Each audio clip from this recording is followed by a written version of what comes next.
It sounds like you're echoing in the background.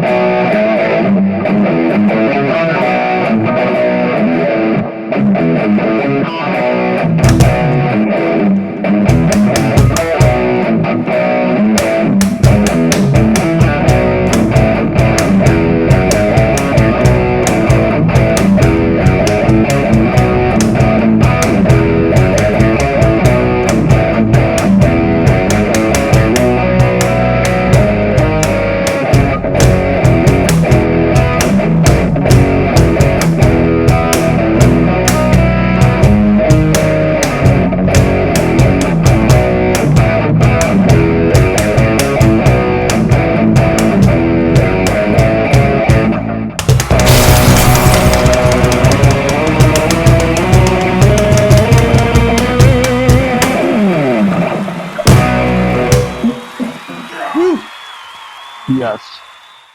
Tense. The greatest, the other greatest band ever. The other greatest band. It's so good to hear some Rush.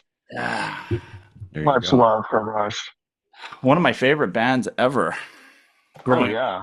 Tom Sawyer, man, when that came out, I was like, Yeah. that was back in the day when you had to buy your music and it came in a physical format, and that was the only thing that you can listen to. You paid, what was it, $7 for 12 songs, or maybe 8 songs. You're talking about vinyl, right? $7? Yeah. Are you sure it wasn't $14? I remember $7 vinyl. I remember that. Yeah. All right. Yeah, no, you're right. CDs were like, $14, $16 back then. Think about it. First, we bought vinyl records. Then we exchanged them for cassette tapes. Then we exchanged them for CDs. Then we exchanged them for MP3s. Here's the interesting thing, because in those times I was always complaining that I have this record in vinyl, then I have the same in cassette, then I have the same in CD, so I keep on paying over and over again. And I was complaining. And now I have to pay every freaking month to listen to it. So it got worse. Yeah. It got worse. What happened to the word ownership? What is that? They kind of gave it a middle finger for a while, right? We mentioned last week Ultraviolet, right? That was an attempt to you get both. Portable. You buy once, and you had that IP. You bought that IP across medium. But you're right. Everybody's trying to make everything as a service and make it a subscription. I think you're right. We talked about that before. We talked about Logitech wanting to do a mouse as a service, or BMW heated seats as a service. Yeah. I say no. Yeah, it's time for a revolution. Yeah, and then think about it. We paid all that money. They had nothing but filler tracks. There was like 1 or 2 songs that were good, and those are the only ones that you listen to. But here's the thing. Moving Pictures was an amazing album, right? I mean, it's like nothing but good songs. Nothing but good songs, and that's what made bands great. You didn't get just one good song and a bunch of fillers. You got a ton of great songs. Yeah, I would actually indicative of great songwriting, and I would actually argue that there was a number of bands for which it was the album was the concept. So you had 8 songs with some logic behind, which you probably don't have that anymore, because now everything is streamed. So you stream a new album, but it's more a collection of songs that a story behind the album. Pink Floyd obviously is famous for that. But The Wall, the ultimate, right? Concept albums. Final cut, and even Dark Side of the Moon, there's a whole logic from the beginning to the end of the album. So we kind of missing. Maybe that's a new track. Day after day, life turns gray like the skin on a dying man. Oh, sorry. I just. Oh my God. What was in your breakfast, Rob? I don't know. You guys said Pink Floyd, and I became Roger Waters for a moment there. So anyway, you guys are supposed to know these lines from these songs and immediately know what I'm talking about. You said Dark Side to the moon. Anyway. Yeah. Yes. Sometimes you got a rock opera, like the Who would put out rock operas, right? Like Quadrophenia, which was a movie also. Yeah. And sometimes it's just a collection of songs. The Tom Sawyer on Moving Pictures, that was like a breakout hit for Rush. A lot of Rush diehards would say, oh, Moving Pictures is when they went total commercial and started making short songs that could be played on the radio. Right? They're all good. Still pretty long, Yeah, but if you were listening to Rush to all their other albums previous to that in the 70s, 17-minute, jam songs that would never be on the radio. But remember, there used to be this time in FM, album-oriented rock stations, and no one listening to this knows what I'm talking about because they were just born in the year 2000. So I'm so sorry. Go read some history books. Yes. Well, but prog rock. It actually provides a lot of context for where media has gone for the past couple of decades since digitalization and digitization. So I don't know. These are important points. Things that, like we talked about yesterday about history and all this cancel stuff. Not knowing some of the history and what you guys are doing with what the WTF show. If you don't know the history, then you miss out on some important context and how technologies evolve and impact industry, right? So, but yeah, man, I'm getting too serious. Yeah. So hey, let's talk about everybody. Welcome to AIoT Coffee Talk. AIoT. You don't like that? No. But this is a transitionary thing that we're doing here, because we're going to go with misguided AI. We apparently, and you know what? It's crazy. We did a poll. On our LinkedIn company or whatever IoT Coffee Talk page, and yes, Misguided was the top pick. Nobody liked the tomato gallery. Tossing tomatoes with Rob was a distant second. And then second place was, what is it? Collective Perspective. Right? Collective Perspective came in second. Misguided was number one. So just like digital transformation, Rob, I got to sell this on you. Okay. Yes. Show. Yeah. Digital transformation takes a long time, right? It's an evolution. You'll be working on it until you retire. Yeah. If you're lucky. Yeah. So, yeah. It's easy enough to put slam an A in front of IoT and make it AIoT. Yeah, we saw lots of folks doing that in the last few years, trying to breathe new life into IoT. Yeah. Putting the clever use of the letter A in front of it. Yeah. I'm going to give props to the Bosch people and Eclipse Foundation. I think they were the first ones I heard about talking about AIoT a few years ago. Really? And, wow. Yeah. I know. Amazing. It's a nice try. Yeah. Swing and a miss. Yeah. But Rob, this is future proof. Okay. See, because once the quantum hype cycle starts, okay, the quantum nonsense starts, we can just stick a freaking Q in the front. We can switch the A out for the Q. And then I have a roadmap that I will present to you offline that articulates how we'll go from AIoT Coffee Talk to QI, quantum intelligence. And see, this will be a pioneering concept. Quantum intelligence of things to ultimately misguided. Is this like stuff that you sell? Maybe ultimately misguided should be the name of it. This is how I used to sell projects when I was a consultant, dude. Yeah. And you're probably still doing it today with the reports you're writing. Yeah, no, I have full-blown semantic architecture for all of this stuff as you go from one phase to the next, dude. Seriously. $7,500 for this paper on quantum intelligence that's misguided. Yeah.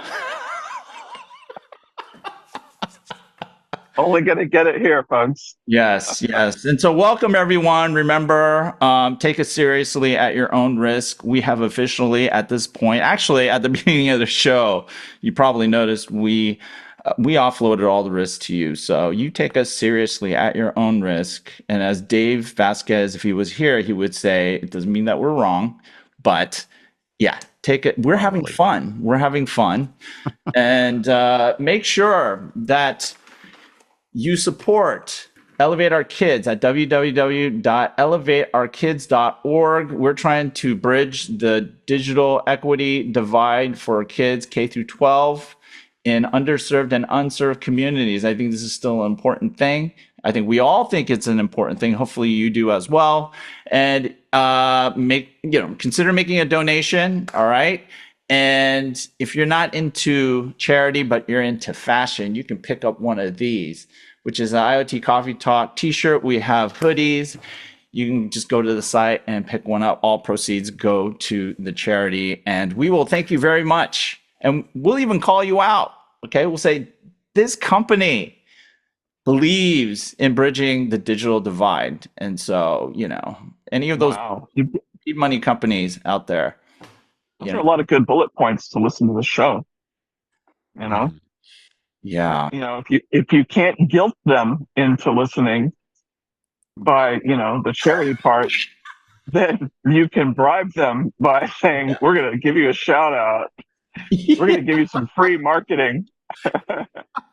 I really think Stephanie Atkinson needs to get on it, building some new merch that says Misguided on it or something like that. Yeah. Or what was the other one? Something collective perspective. Collective perspective. I do like the alliteration there. That's nice. Yeah. Is that like Collective Soul from the 90s? Could be. That could be our theme song, but we might have to pay royalties. Thing. Oh, if you recreate it though on a MIDI thing, like from computer games in the 80s, then you might be okay. Yeah. I don't know. Maybe. Make music out of it. Yeah. So where are you headed, dude? Where are you headed? I'm headed to Monterey, California. Oh, are you? Are you going to KARAOKE? I am going to the Naval Postgraduate School to go do some lecturing to senior officers. Oh, so it's this thing. Okay. It's this thing. Do you know it's going to be a mess around, right? Because there is KARAOKE at the same time. It's what week? KARAOKE. Oh, really? Concours d'Elegance. Yeah, at the same time. So it's going to be very, very busy. I'm doing a drive with some friends tomorrow. I don't go there, but we're going to the Carmel Valley and up. And it's usually busy, crazy busy. No. I just love that I can find those not very many direct flights from Seattle. Like there's an Alaska flight, like a turboprop kind of thing or whatever. Yeah. Into the little tiny Monterey airport. What do they have, like 2 gates or something? I don't know. That's good. Exactly. Yeah, then you're not going to have to drive, so that's good. That's really good. Yeah. Doing that. Yeah, absolutely. Because the airport's just right across from the whole base. The base is the old Del Monte thing. And the hotel, it used to be a resort, and then the government bought it years ago, and now it's a school. It's a postgraduate school. It's a Kinder Gentler war college. Now we call it a naval postgraduate school. Remember like when we changed the name from Department of War to Department of Defense? It's that kind of thing. Kinder Gentler. And there is no terrorism. There's only counterterrorism. So that's right. That's right. And counterintelligence and all those things. Absolutely. Yeah, absolutely. They were on we're taking on a similar path as the Department of Defense, right? We're changing our name with the time. Evolving. And also by changing our name to be more abstract, it gives us a license to talk about anything, which we were already doing. Yeah. In fact, I want to see some like bar charts or a pie chart of percentage time talked about IoT versus talking about like rock music history or whatever. We need a little AI. We need a little Chat GPT analysis of our transcriptions, I think. Yeah, absolutely. So, talking about IoT, I was at DEF CON last week, so it's my my usual. What happened there? Most of it I can't tell you, but I can tell you a few things. There was on IoT. There's you might have heard about that, but it's not the first time they're doing that, but it's the first time they're doing it, which is IoT related.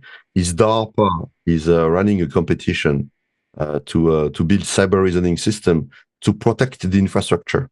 So it's a competition where the different teams basically have to do some kind of very sophisticated prompt engineering to analyze open source code that is running the infrastructure. This is so funny. The thing that takes out humanity is probably going to be this thing. I was just thinking. This thing. Designed to protect us. But it's designed to protect us, but it's actually going to be. And it's even better than that. It protects us against us because all those. Because I think the initial focusing is on watering systems, so they're really looking at softwares that operate the water system and how to detect vulnerabilities and kind of stuff. And they had a giant setup inside with a great immersive. I mean, this is one of the first time when you're proud of your tax dollars being spent to do something fun. But it was a really, really great expo within the convention at least. That's interesting. Wow. Yeah. Thanks for sharing that. It's a lot of. What's the deal? There's Black Hat, and then there's DEF CON. Every year that's the thing. Usually you have Black Hat. It's taught Monday to Thursday, and DEF CON is Thursday to Sunday. There's also a smaller HackerCon part of the B-side series, B-side Las Vegas on Tuesday, Wednesday.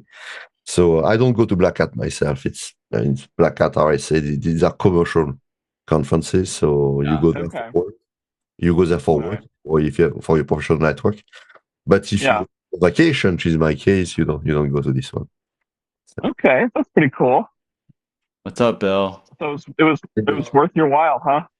Yeah, I mean, the thing is, DEF CON is the hacker conference in general are very community driven.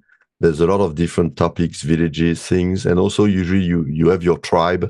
So I have my tribe, a bunch of people. We go every year. We meet there. We're from all over the country. We're in Canada, some in Chicago, some in South California. So there's pretty much everywhere, and we do depending on our interest. Sometimes we compete. We didn't this year. Well, kind of this year, but not really seriously. And that's what you do about it. And I have a few experiments I can't talk about, but there's always a few things which are really really amazing. The thing that always fascinates me, and this one I can talk about a little bit, just a sec, is the software, the social engineering aspect. So the whole social engineering village, and where they have the booth, and you have a big competition where the top teams actually prepare all year long. But then you also have the impromptu one. The guys given or the girls given an objective, which is you go figure out if this company is using MFA and what kind of internet browsers they're using, and you listen to the call live during the session. Oh, it's cool. Fascinating. There's always a lot of, you have to queue for an hour to get into the room, but it's absolutely fascinating. And before you get into the room, do they give you a little quiz to say what's your favorite pet name and food and all that stuff? Yeah, of course. Some people try that, believe it or not. But there's a lot of outsmarting at DEF CON. So what? Here's the thing: is you don't actually have to outsmart too many people. Not at all. All you have to do is cater to their lack of sensibilities. Just consider WWE, people who believe that, these pro wrestlers are actually hitting each other and it's an actual sport. You just cater to that kind of thing. Yeah. And you can socially engineer. It's like weird. When you start off with the assumption that everyone is like motivated by intellectual things or things that are factual, you're lost. The market for like not so smart, massive. Oh, it's massive. And when you deny that, you stray away from what the solution might be. You have to take that into account. If you don't, you're in friggin' denial, and your stuff is totally detached from reality, no matter how, how much you disregard how silly things are, I mean. And I was surprised because I think that because I go to this kind of, social engineering things for been a few years. I go there now, probably because it started about 10 years ago. And there's actually some evolution, because 10 years ago it was absolutely hilarious.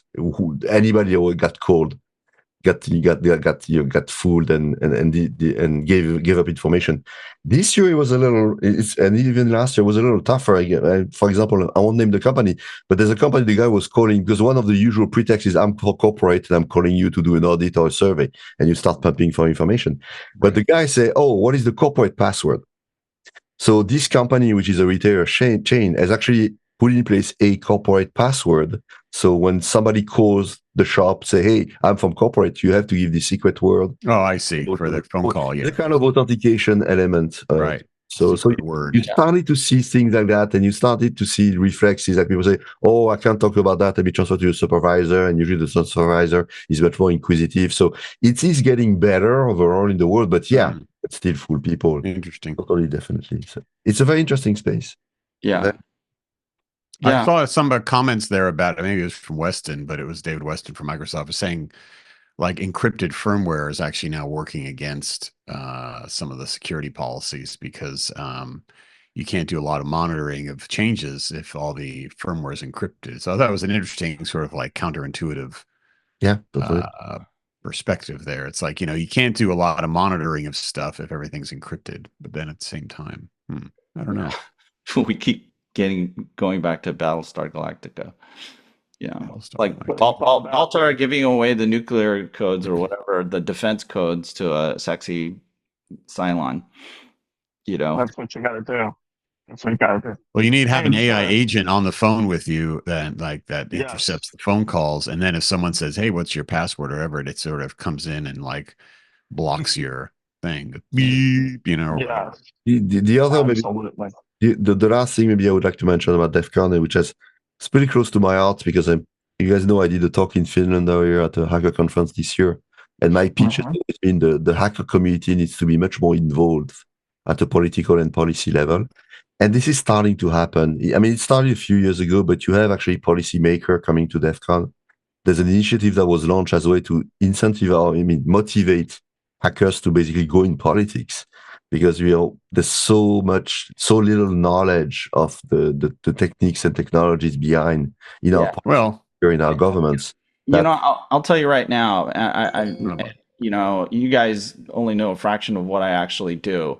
I don't disclose everything, but I will tell you there is, and Rob probably knows better than I do. Well, he knows what I know, because here's the thing: getting actual people in the industry into policy making is not the best thing to do. You need an intermediary, right? And the people who can translate what's happening in the industry into the policy context, right? And Rob, that's kind of what you're doing right now, right? You've been doing that with the military, and as much as you talk crap about analysts, that ideally is their role, right? Ideally. It is not in most cases, because I think there's people in the analyst game calling themselves analysts who really don't do the gig, right? There's a few of us who are recognized for absolutely critical stuff, right? And these folks are the ones who should be advising and providing that sort of impartial view on things, because right now, even if you look at the CHIPS Act and what's happened there, it's been overrun by commercial interests, right? And it's becoming nonsensical, right? This applies to everything. Open RAN, the whole Open RAN thing, with what the FCC did and how it embraced it in other governments. It was just like, oh my God, you guys you're building policy on top of hype. And so you need people that can dispel a lot of that stuff and ground things so that you have good policy. Otherwise, you end up with like a friggin' clean networks initiative with Chinese equipment, 90% of it still, after almost 5 years, still in the network. Yeah. Well, America. I mean, how does that work out? I think there's a lot to be said for, inviting, invitation by invitation. Come on in. We want you to help us drive policy. Okay, so that's in essence the definition of the circular economy. I mean, as it relates to, I've got something, I'm abiding by all of the standards, protocols, and everything like that, and I'm securing all of the stuff that I have. Oh, but wait a minute, you know what? I don't know what these, outside threat individuals are going to do to this. So let me invite them in so that I can make my stuff even more robust. And the cycle starts again, because those that want to come in because they get handsomely paid are not the ones that are really going to kill your network off. It's those that are saying, go ahead and do that, and I'll keep my eye on it. And then I'm going to come in through some relevant back door, and I'm going to do some things to you. Yeah. I mean, and that's the danger of open, right? We've already talked about this. And then think about all the episodes where we were going against the grain and talking about how, just because it's open doesn't make it secure. Right? No. Proprietary, actually, there's motivation. There is commercial motivation to make sure that your stuff is secure. You have to balance it, and you always have to have the customer, a very aware and educated customer group, challenging the vendor to continue to make things like security a priority, things like privacy a priority. When these guys get ignorant, the vendor gets lazy, and then that's when they can compromise the quality of their security and everything else. But open doesn't mean that we obviously have to refine what we mean by open. Open is a commercial motivation. Open source is not. I mean, it's very, very different element. As soon as you put things open, you just want to interact with more people to make more money. You don't want it to be more secure. There's no question about that. Open source, yes, because you assume that you will have more people that look at it with good intent. Or at least we will balance the people looking with bad intent. Will be balanced by the people with good intent. That's the assumption of open source. But open doesn't mean anything in terms of improving security of privacy or anything. On the contrary, actually. And technically, you're very right. It's just the perception problem. It's highly generalized, and it impacts all of it. Right? Everyone just casual, just like AI. Everyone just goes around casually saying, "Oh, AI." It's like, what do you mean? AI, revolution. AI. All of it is a revolution. It's a revolution. Is it? Yes, it's a revolution. It feels like a revolution. Let's talk about innovation at the airport, since I'm at the airport. No, seriously. All right, I'm going to show you a tiny innovation. It's not big, but if you look down here, you can. Oh, yeah. That is highly innovative. What is USB-A? There is USB-A, but if you look closely, I'm going to unplug it. Look closely. Just below it with the blue light around it. Oh, there's C. Oh, that's great. Oh, my God. USB-C at the airport is an innovation. Innovation is just an incremental improvement. It's not a revolution. That's great. Yeah, ironically, it would seem. Go ahead, Leonard. No, and ironically, probably pushed by the EU. What would seem like a revolution, though, if you took someone from the 1960s or 70s or 80s and they've seen sci-fi movies like Demolition Man, like Wesley Snipes is coming for you. If you go to the airport, when I go to the airport and you got clear and you walk up and you do the retina scan and then you go right. I mean, I got through TSA in 5 minutes today at SeaTac Airport, which is amazing. But it's all casual to me, but you didn't have to go that far back in time where the idea of people walking up and going, and doing this eye scan and then getting in, people are like, oh my God, you're from the future. Yeah. It's kind of cool. It just depends on your perspective, right? But let me ask you a question about that. And I don't necessarily agree with innovation being incremental, because I think innovation can truly be monumental, depending on how it's done, where you're innovating. But so you plug in your phone to that USB jack. Your risk there, you're already trusting that, but the risk there is juice jacking, right? Yes. Yes, So, that's right. Well, you should not plug your phone directly into this. You should have an you should have an intermediary adapter that makes sure only power goes through. And if you don't do that, Rob, I'm very disappointed. But I will buy you one for Christmas. No, he's plugged into he's not plugged into that thing, right? My phone's not plugged. It's my deal's just charged. It's just charging a watch, actually. So yes, but Bill's right. A lot of people don't know that. They think I'm just getting juice, electricity, but you could be getting data sucked out of your device. I mean, the minute that you plugged in, it's going to initiate that handshake, and it's going to say, "Oh, wait a minute! Give me all your contacts. Give me all your browsing history. Give me this. Give me that. Give me this. Give me that. Give me that. As fast as I can get it." Yeah. Yeah. Right. USB-C speed. Yeah. And so what we should expect, just like sometimes you see these credit card skimmers that put a fake thing at the gas pump, the gas station, and they steal all your stuff. We should expect to see similar skimmers at airport or other places like, hey, plug in and get charged up.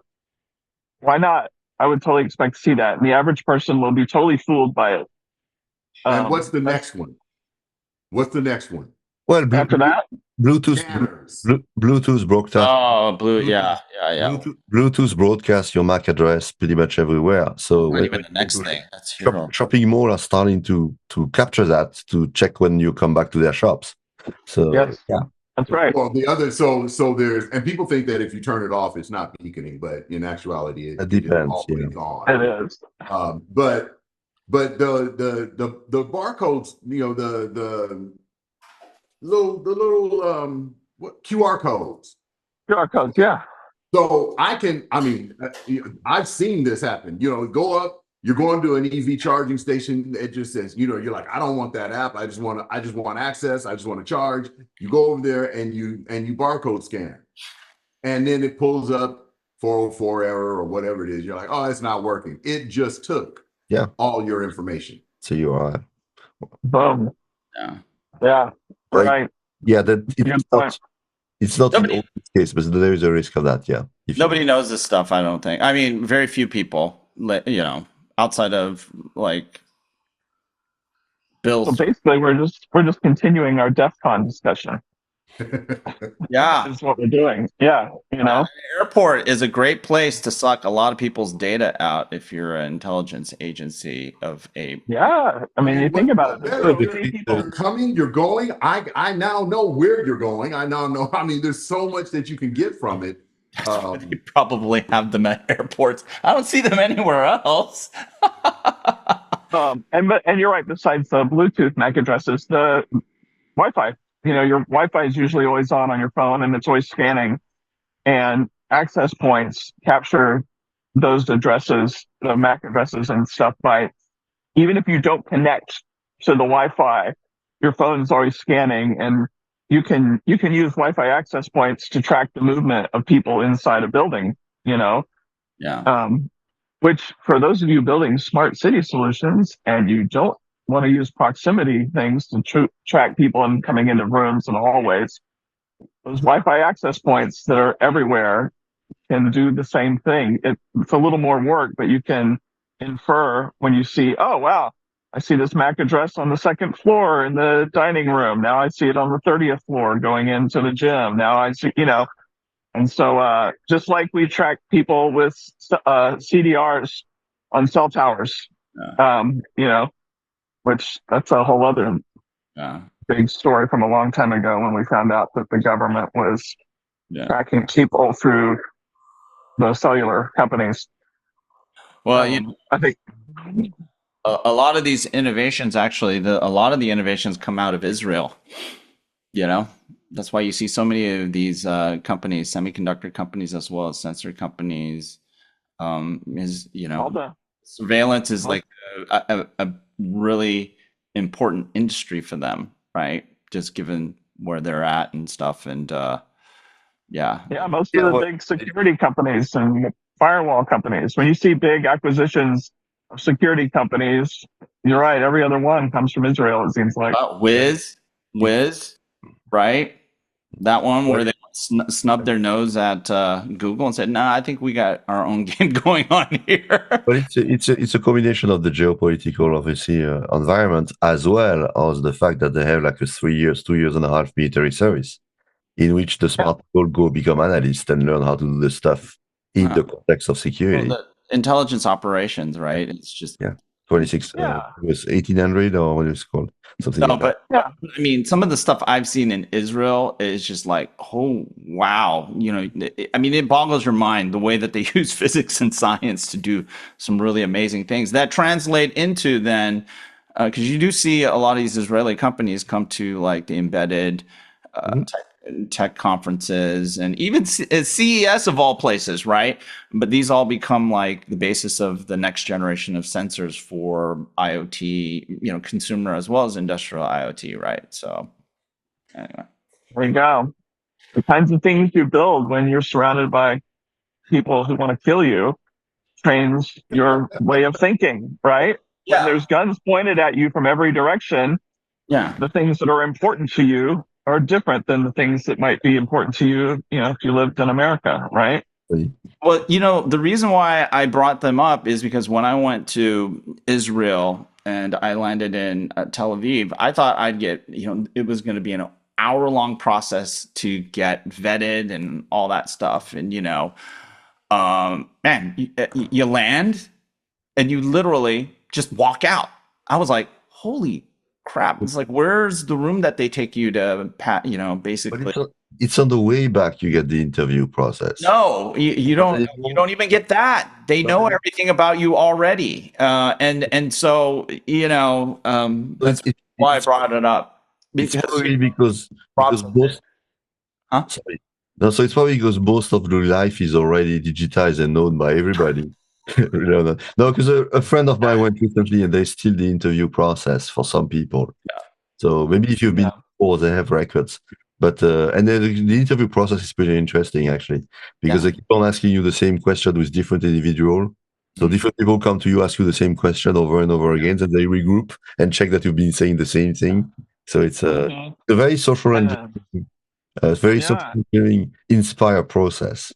If you're traveling to another Middle Eastern country when you're leaving Israel, you may find it difficult to do that if the last stamp in your passport came from Israel. Well, I used to do that in the 90s a lot, and I had 2 passports. Okay. You have 2 passports. There's a process in France. You can get a second one for a couple of years. And I had that for many years, and you have 2 passports because otherwise you can't do it. Can I make a AIoT coffee talk first here? Go ahead. Okay. Yeah. The dark web is the shared namespace for cybercrime. And there is a fine line between intelligence and cybercrime. Yeah, well, I mean, there's also a component of the dark net which is used for serious privacy and whistleblowers as well. Now, I would say the majority is probably crime. I would agree with you, but there is still a reason of existence for that in terms of total marketing. I mean, dark web is actually all the data that's been brokered into this namespace, right? This IoT. Particular somebody likes to talk about, those things all the time, right? Is this like the unified namespace? Unified namespace, yeah. Sorry, yeah. Unified. Is that what the dark web and all that stuff is? It's all about okay, we're glad to hear it. You know what? I feel like we're going to have to do, I can already get a feeling from Leonard with this AIoT insistence. It's in his brain. I'm going to have to do a Men in Black thing to you and do and blank out your memory of AIoT, so I can see where this is headed. Exactly. Will Smith's going to have to go shoot, or he might have to slap you. He might have to slap you too. You never know. Okay. So, hey, I did watch something finally. You guys are going to make fun of me because it took so long for me to watch this. I finally watched Metropolis, which was a 1927 German movie. Oh, yeah. Mm-hmm. it's a silent picture, but unbelievable. I just remember reading it. Christopher Nolan was so impacted by that movie. And when you watch it, you can see what so many sci-fi things would be, decades in the future. I know it's not for anybody to watch a silent movie, but you can stream it or whatever, or buy it on Apple or something like that. But if you can get through a silent picture, it's worth it to see some of the concepts that they were, and the special effects, 1927. Yeah. And, having people, lightning, and, turning a person into a robot, and then the whole strife between workers in a futuristic city, and the way the city looked, it's like you would never believe this was 1927 they were making this film. Yeah. It's a good point. I haven't seen it forever. It's a good idea. Good idea for the weekend. Well, thanks. Well, some of those look like Buck Rogers, man. That was pretty good. I could see the future of movies like Logan's Run, dystopian things like that. I could see things when you finally make it out of the city and find out there's this other world. How many movies have we seen like that, where you think you're living in this world and you break out and it's like, anyway, go watch it. I just read a deal that Christopher Nolan thought it was a monumental thing that heavily influenced him, and I was blown away to know it was made in 27. Yeah. Wow.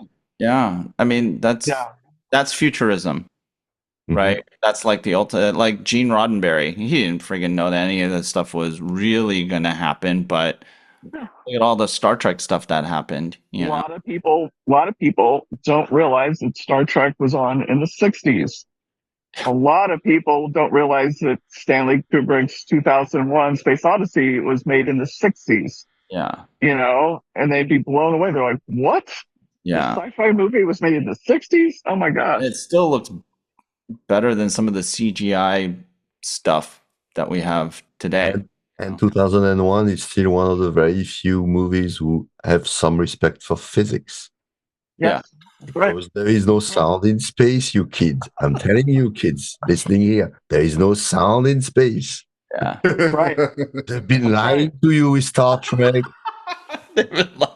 Star Wars with whatever. Yeah. That was, it's interesting that you bring that up, Dimitri, because that was like one of my biggest disappointments. When I learned that there were, you had no laser sounds. You didn't hear a pew, pew. That was all fake. Oh, man, Captain Kirk did that shit. Yeah, he did. You're right. Make sure you're not wearing the red shirt. Do you know? You guys and you guys and you kids know why they created the teleportation concept in Star Trek, right? The reason why, the real reason. You told us already, dude. We have a document. But you're gonna tell me. Yes. No, someone zapped my brain. Tell me again. Well, because it was too expensive to do special effects to do the transfer between the spaceship and the planet. So they say, how can we creatively save money? It's very easy. Invent teleportation. Yeah, just get believe. Yeah, go ahead. It's like, you're just going to turn people into a Vita ray and then send them over the internet and then rehydrate them on the other side as an object. So it's going to be just like that. Yeah. Also, I'm so glad, Dimitri, you talked about how there's no sound in space, because then that leads you to, in space, no one can hear you scream with Alien. And this week, we got Alien Romulus coming out. And reviewers are saying it's horrific and terrifying, like the original Alien. Really? Yes. Like it's supposed to be good, not horrifically. Yes, good. It's getting good reviews, big time good reviews. So the new Alien movie is supposed to take place between the first Alien and Aliens. All the reviews look good, but they said be ready to just be scared out of your minds, and lots of gore. You mean to tell me it's not an M. Night Shyamalan? No, it's not. Thank you. Yeah, exactly. Thank you. You never know what you're going to get with old M. Oh my God. He's a hit or miss, isn't he? He's a miss. He's a miss a lot. Now, are we becoming movie critics now? Is that it? Is that what we're doing here? We are. Look, come on. Look, You don't here. He is the king of showing you the entire movie in a preview. Yeah. Let me get you excited about this, and then I'll wait until you get in your seat and let you down. Yeah. It's like I'm in a gravy train off of Sixth Sense and Unbreakable for the rest of my life. For the rest of my life, I'm just, I mean, the epitome of let me throw some shit against the wall and see if it sticks. Oh, that stuck. Oh, that stuck. Oh, that stuck. And exactly. Yeah. Exactly. I don't get it. I wish that we were all together because it'd be fun for all of us to go to the movie theater to watch the new Alien movie. Yeah. And have us be jumping out of our seats and like, oh my God, I might go to Embedded World in Austin. So are you guys going? Bill, are you going to be there? Embedded? When is that? October. Like, is it October 8th? Something like that. October something. Yeah, just to hang out. You know, Pete was asking me to be on a panel with Rob. So I might try to go. I'll have to ask my boss, Dave. Okay. Tell Dave to come. Well, I know Dave's been asked to go as well, so we'll see. It could be fun. It'll be fun.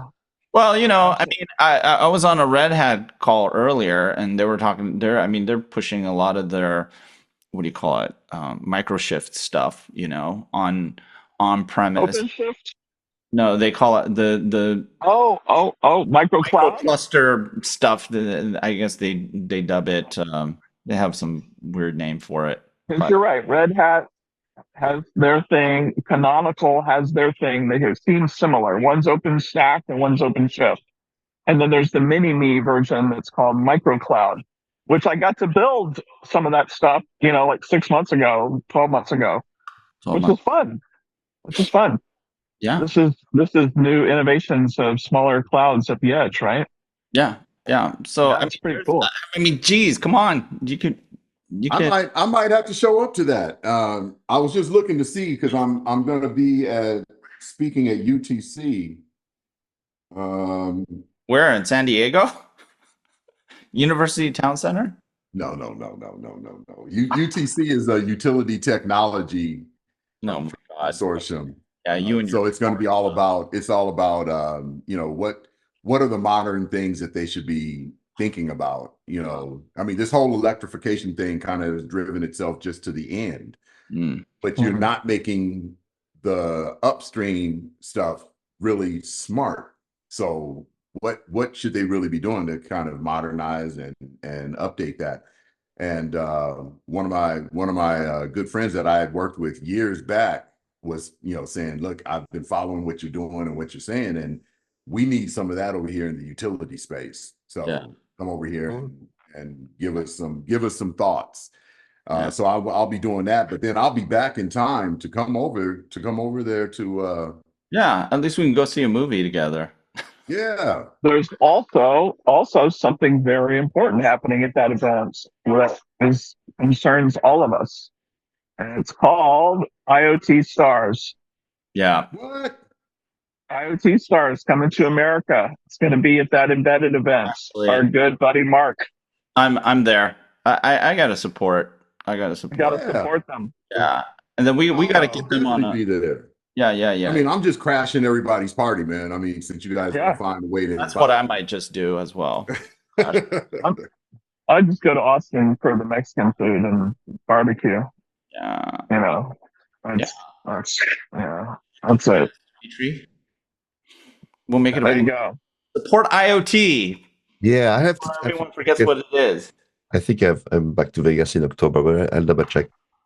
Yeah. And we can go to Antone's and listen to some blues, you know? There you go. I'm just saying. We should hit up some of the speakeasies. Yeah. Okay. All right. That sounds like fun. Maybe I'll bring my guitar, go and play. You should bring your guitar and get on stage, you know? Yeah, and play some friggin' heavy metal. Absolutely. No, hey, let's make it happen, man. I'll book my. I think we should. Be there. I love that. I mean, maybe we stay one more day and we do the digital twin manifesto exercise. That would be great. We have to hire to take that to hire what? iconic photo. We need to hire a photographer to take that iconic photo. You know, that moment. Come on, we can do selfies. We can do selfies. Come on, we don't need a photographer. Do a selfie. In portrait mode, yes. I mean, if you take a photographer nowadays and publish it on social media places, these are old guys. They hire a photographer. No, you do the selfie thing. Yeah. TikTok way. Actually, you don't do a photo. You do a video, man, and you put it on TikTok. We are old guys. We're too old. Nobody takes pictures anymore. How come I never see you guys on TikTok, man? Are you on TikTok? No, I don't do TikTok. Yeah. Man. Oh, I'm a TikTok voyeur. I'm a TikTok voyeur, so I am on it, but I don't post anything. But I look. I don't even touch that thing, man. It's weird. I study it to see why certain things get more attention than others. Yeah, more likes or whatever. It's interesting, and it's not just Gen Z people or something they're doing. In fact, Leonard, you being a musical person, I find some of the people who are getting the most views, they're just posting like rock videos. Like, you know how you can like use the 4K downloader app on your PC and download anything from the internet, YouTube. I think they're just doing that, and they upload great rock videos. Well, you know, different times, and they upload it, and people are like, I love this, you know, and they get like thousands of views, you know. Hey, you know what we could do is we could create a series of shorts on bad karaoke. We have a ton of that content. We have music on it. Yeah. Right? Yeah. We can showcase your beautiful Chris Cornell rendition. And we can put some AI filters on top of it to make it look cool. Oh, yeah. Like friggin' firecrackers. But by the way, if you're interested into kind of observing stuff, Rob, it's from what I've heard also is some of my friends last week is there's a whole bunch of Zoomers who are actually moving more to Discord. The stuff is happening on the Discord server much more than on TikTok now. TikTok is kind of those influencer fashion, so sort of hype people. I don't know, man. That Hot Tour girl lit it up. Oh my God. I'm just saying. You really cut the chase. Hey, it goes back to what we said before, man. Making money. I mean, that just turned instantly into money. Oh my God. Oh yeah, what if you want to make money? It's TikTok, definitely. She is the. That's why we're changing the name of our talk here, is because we're going to be all about making that money from ridiculous stuff that we're already talking about. Yeah. And then we're going to be TikTok Discord heroes. Just for one day. Just for one day. Yeah, exactly. We're all going to sell out. Yeah, I got it. Yeah. It's about time that we sold out, you know? Yeah. There's no, really, it's time to sell out and time to catch in on our fame, you know? It's time to stop being the best kept secret. Yeah. Go out. We should have like IoT Coffee Talk twerking videos. Yes, I agree. Bunch of old guys. We'll let you do that. Yep. Okay. Yep. You're gonna go in with me, buddy. What the hell? you're the head twerker. Exactly. Okay, guys. You know, we'll be doing this when we're old and retired. We'll be talking about stupid shit like this. I don't know, man. I'm just having too much fun. I don't know. I mean, exactly. That's right. Well, you know. And it's all for charity. Yeah. So, yeah. Which there you go. Nobody cares about, but. Oh, ouch. We're fighting the good fight. You know, we're laying our own history. That there was a streak of generosity and. What would happen if I sang a song? What would happen if you sang a song that said "Fight the good fight every moment"? Yeah. What band would that be from Canada that's not Rush? Hello? Maybe playing a flying V guitar, maybe? No? Anyone? No. Anyone? Bueller? Remember Triumph? Triumph? Oh, yeah. Triumph? Yeah. And Magic Power and all those rocks. They were like, I don't want to say they were competing with Rush at the same time, because it's hard to compete with Rush, but they were the other kind of band that was playing that kind of music back then. I will tell you, you are amazing, man. You know more about music than I do by a long stretch. That's. Well, I started that TV show on MTV called Behind the Music. Yeah, my parents. Okay, I just lied. Anyway, yeah. We didn't have cable, so. Oh. Well, it's because that's why you're wanting to bridge the digital equity divide. Is because you didn't have cable as a kid. Exactly. And you're suffering because deprived. of it. Yes, I was. You were deprived. I was in the cable divide. You know. Cable divide. I was in the damn TV divide. We used to sit by the window and watch the neighbor's TV. Oh my gosh. Yeah, I mean, yeah. So I love that. But you know what? This is important. Think about the impact, right? There was some impact. Yeah. Anyways, you want to take us out, Rob, or you want me to do it? Or you want to have Bill do it? Dimitri? Bill's the man. Bill. Go. You do it, dude. All right, look. Here's the deal. Yet once again, you've joined us, and it's been a tremendous conversation from black hat to red hat to my hat. It doesn't matter. Everything that you hear from us is top notch. Everything that you hear from Rob covers the spectrum. Everything that you hear from Dimitri is well hidden. Everything that you hear from Leonard is informative and has an analytic perspective. We want you to join us every single week. Thanks for coming out. Smash that like button, and don't forget, contribute whatever it is that you can to elevate our kids. I want to make sure that there's not another one of me that's sitting there looking out the window trying to watch the neighbor's TV and you have no choice. So last point that I'll make, everyone, I want you to understand, when we say put some wood behind it, we're asking for it because it's all about the wood. See you next week. Oh my God, I love it. It's all about the wood.